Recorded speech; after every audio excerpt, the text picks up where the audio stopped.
అనే నేను శాసనం ద్వారా నిర్మితమైన భారత రాజ్యాంగం పట్ల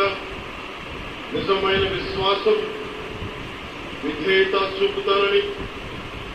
భారతదేశ సార్వభౌమాధికారాన్ని సమగ్రతని కాపాడుతానని,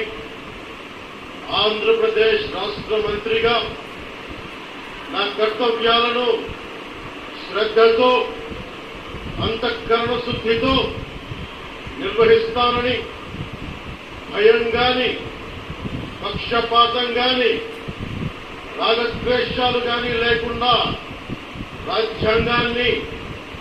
శాసనాలని అనుసరించి ప్రజలందరికీ న్యాయం చేకూరుస్తానని దైవ సాక్షిగా ప్రమాణం చేస్తున్నాను. కొణిదెల పవన్ కళ్యాణ్ అనే నేను ఆంధ్రప్రదేశ్ రాష్ట్ర మంత్రిగా నా పరిశీలనకు వచ్చిన లేదా నాకు తెలియవచ్చిన ఏ విషయాన్ని నా కర్తవ్యాలను సక్రమంగా నిర్వహించేందుకు అవసరమైన మేరకు తప్ప ప్రత్యక్షంగా గాని పరోక్షంగా గాని ఏ వ్యక్తికి లేదా వ్యక్తులకి తెలియపరచనని లేదా వెల్లడించనని దైవ సాక్షిగా ప్రమాణం చేస్తున్నాం.